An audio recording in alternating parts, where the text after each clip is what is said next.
جہاد کی اصطلاح تو مسلمانوں کی ہے نا، قرآن سنت کی اصطلاح ہے، تو اس کو سمجھنے کے لیے قرآن سنت سے ہی مدد لینی پڑے گی۔ تو مغرب نے اس کو ناریل بنا دیا ہے۔ جب روس کی شکست پیش نظر تھی افغانستان میں، تو اسی امریکہ نے کتابیں چھپوائیں اور افغانستان کے ساتھ جو سرحدی علاقے ہیں وہاں مدرسے قائم کرنے میں مدد دی، جہاں جہادی نصاب پڑھایا جاتا تھا۔ اس وقت اقوام متحدہ کے کسی اجلاس میں مجاہد لیڈرز گئے ہوئے تھے، 6-7-8 تنظیمیں تھیں نا، گئے ہوئے تھے۔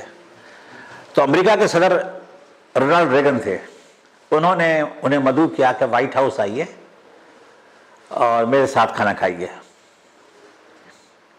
تو ان کا تعارف یہی تھا کہ مجاہد لیڈر ہیں یہ،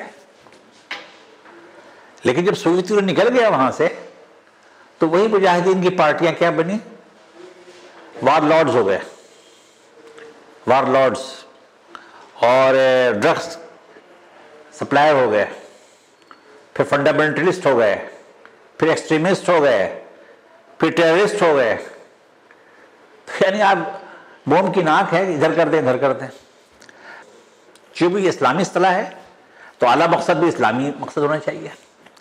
تو اسلام کے پیش نظر کوئی اعلیٰ مقصد حاصل کرنے کے لیے اللہ کے بتائے ہوئے طریقوں کے اندر رہتے ہوئے، اس کی حدود کے اندر رہتے ہوئے، اور اللہ کو راضی کرنے کے لیے جدوجہد کی جائے گی، وہ جہاد کہلائے گی۔ اگر وہ اللہ کو راضی کرنے کے لیے نہ ہو، نفس کو راضی کرنے کے لیے ہو، دنیا کمانے کے لیے ہو، قبضہ کرنے کے لیے ہو، تو وہ جہاد نہیں ہوگا، چاہے وہ اللہ اکبر کے نعرے کے ساتھ شروع ہو۔ اور اللہ نے جو حدود قائم کی ان کو توڑ کر ہو، مثلا ظلم کیا جائے، بے گناہوں کو مارا جائے، فساد پیدا کیا جائے، تو وہ جہاد نہیں ہوگا، چاہے سب کچھ اسلام کے نام پہ ہو رہا ہو۔ یہ سمجھنا چاہیے کہ کسی جد و جہد کے جہاد، اسلامی جہاد ہونے کے لیے ضروری ہے کہ مقصد اسلام کے لحاظ سے اعلیٰ ہو، اسلام کے پیمانے پر بے غرضی ہو، اللہ کے لیے ہو، اور اللہ کی قائم کی ہوئی حدود پامال نہ ہوتی ان کے اندر ہو، تب وہ جد و جہد جہاد ہوگی۔ لیکن ذاتی طور پر میں پرائیویٹ سیکٹر کے قتال کا حامی نہیں ہوں، یعنی جہاد کی قسم ہے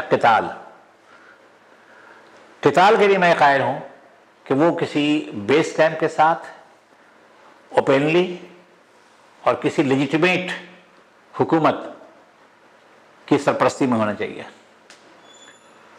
ورنہ یہ فساد کا سبب بنے گی اور مقاصد بھی پورے نہیں ہوں گے، اور مسلمانوں کا، جہاد کرنے والوں کا نقصان ہوگا اس میں۔ پھر جہاد کی ایک اور شرط بھی ہے، جہاد کی وہ قسم جو قتال کہلاتی ہے، کہ ابھی اندازہ ہو کہ آپ تھوڑے سے ہیں، شر کی قوتیں بہت زیادہ ہیں، تو ان سے لڑنا ایسے ہی جیسے کہ ایک چٹان سے میں سر پھوڑ لوں، چٹان مجھے راستہ نہیں دے رہی ہے، میں اس طرف جانا چاہتا ہوں، تو چٹان سے سر پھوڑ لوں کہ راستہ کھل جائے گا، یا کم از کم میں اپنی جان دے دوں۔ اسلام کی تعلیم نہیں ہے، اسلام نتائج پہ نظر رکھنے کے لیے کہتا ہے۔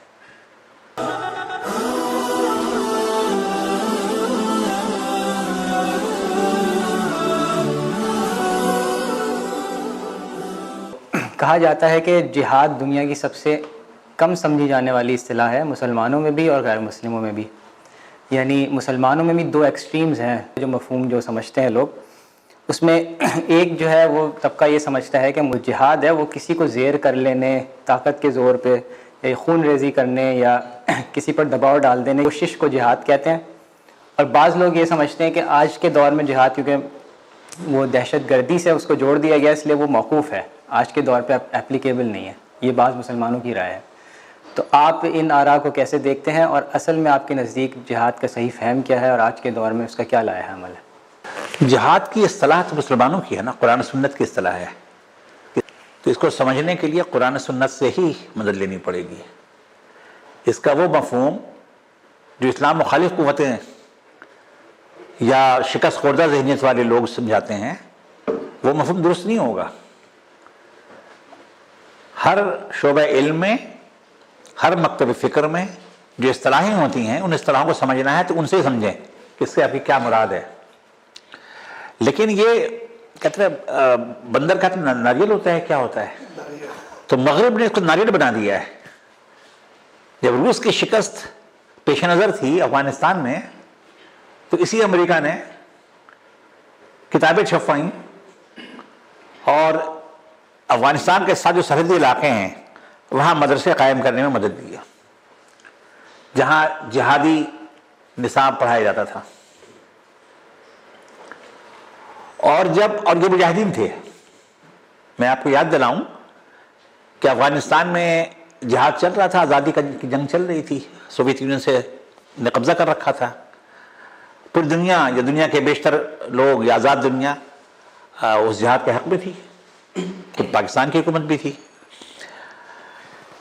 تو اس وقت اقوام متحدہ کے کسی اجلاس میں مجاہد لیڈرز گئے ہوئے تھے، 6-7-8 تنظیمیں تھیں نا، گئے ہوئے تھے۔ تو امریکہ کے صدر رونالڈ ریگن تھے، انہوں نے انہیں مدعو کیا کہ وائٹ ہاؤس آئیے اور میرے ساتھ کھانا کھائیے۔ جہاں تک مجھے یاد ہے کہ ایک صاحب کے علاوہ سب نے قبول کر لی تھی دعوت۔ ایک گلبدین حکمت یار صاحب ہوا کرتے تھے، انہوں نے کہا کہ اس وقت صدر امریکہ کی دعوت پر واشنگٹن اور وائٹ ہاؤس آنے کا مطلب یہ ہے کہ ہم دنیا کو غلط میسج دیں گے، کسی اور وقت ہم آئیں گے، جس پہ امریکہ ناراض بھی ہوا اور بعد میں ان کو سزا بھی دی۔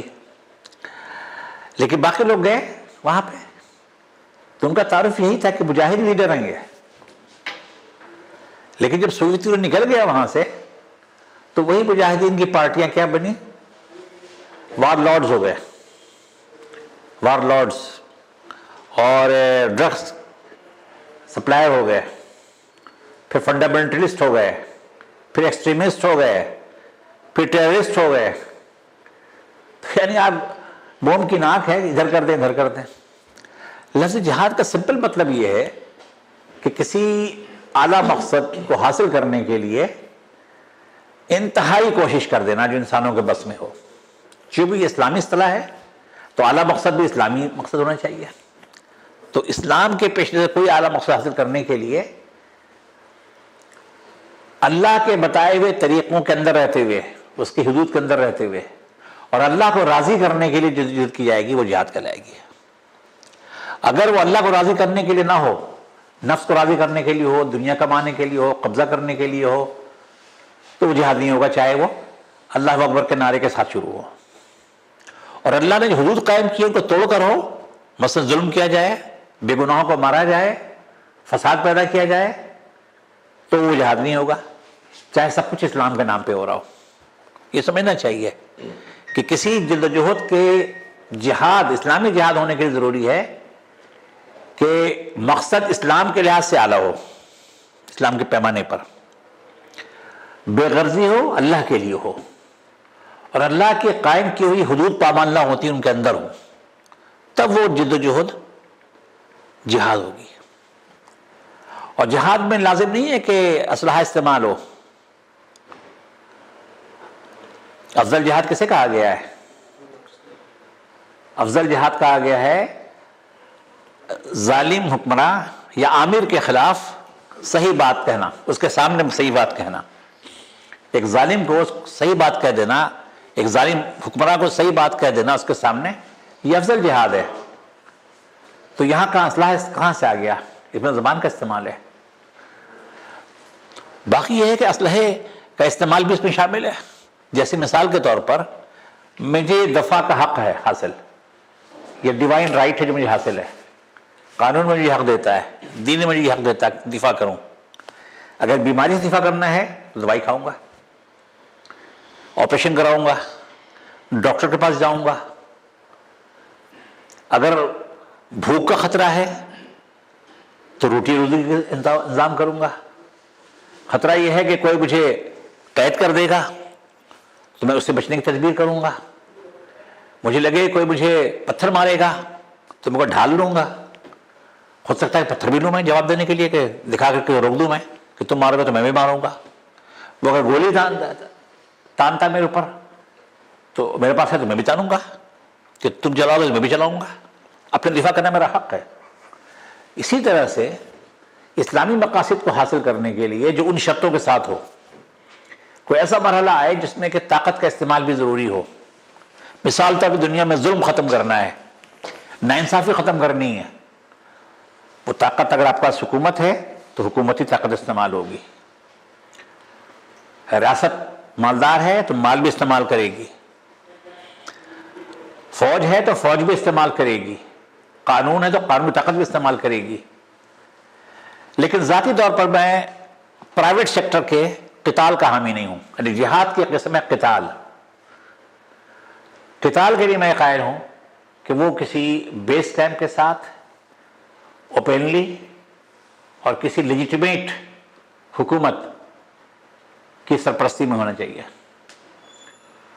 ورنہ یہ فساد کا سبب بنے گی اور مقاصد بھی پورے نہیں ہوں گے, اور مسلمانوں کا, جہاد کرنے والوں کا نقصان ہوگا اس میں.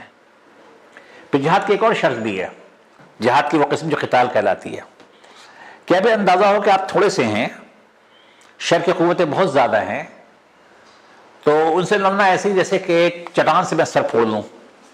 چٹان جو راستہ نہیں دے رہی ہے, میں اس طرف جانا چاہتا ہوں, تو چٹان سے سر پھوڑ لوں کہ راستہ کھل جائے گا. یہ کم از کم میں اپنی جان دے دوں. اسلام کی تعلیم نہیں ہے. اسلام نتائج پہ نظر رکھنے کے لیے کہتا ہے, اور اس کے لیے بہت سے دلائل ہیں میرے پاس.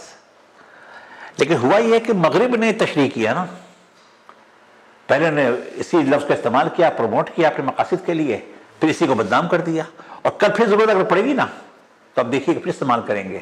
مثال کے طور پر سنجیانگ میں جو کچھ مسلمانوں کے ساتھ چینی کر رہے ہیں وہ لوگ غلط کر رہے ہیں.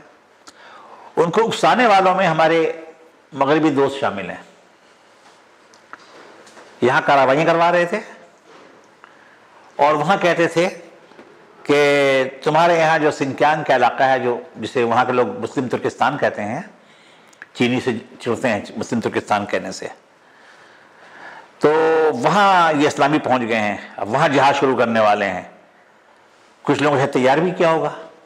پاکستان میں جو اسلامی قوتیں ہیں ان سے بھی رابطہ کیا کہ آپ کیوں نہیں جاتے چائنا, وہاں جہاد کریں جا کر کے, آپ کے پیچھے ہم ہوں گے. تو آپ کی ہمدردی میں یا آپ کے مسلمان کی ہمدردی میں نہیں کر رہے, تو چائنا کو ڈسٹرب کرنے کے لیے اور آپ کو ایک اور طاقتور قوت سے بڑھا دینے کے لیے. وہ تو اللہ کا شکر ہوا نہ پاکستان کی کسی مذہبی دینی جماعت نے ان کا اثر قبول کیا, نہ حکومت پاکستان نے قبول کیا, ورنہ ادھر سے یہ مار رہے ہوتے, ادھر سے چینی مار رہے ہوتے پاکستانیوں کو. تو اس لیے جو ہے میں نے کہا نا, کسی اسکالر نے کہا کہ دین کے حوالے سے کام کرنے کے لیے ضروری ہے کہ عقل بھی ہو. عقل کے بغیر کام, اگر عقل کم ہے تو بس اب اللہ کیجیے, روزہ نماز کیجیے, استاد پوچھ مت کیجیے, دعوت کا کام بالکل نہ کیجیے. جہاد تو بڑی بات ہے, لیکن جہاد صرف قتال کا نام نہیں ہے, کوشش کا نام ہے. اور ہر نظریہ رکھنے والوں کو یہ حق حاصل ہے کہ اپنے نظریے کے مطابق دنیا کا انتظام چلانے کے لیے جد و جہد کریں.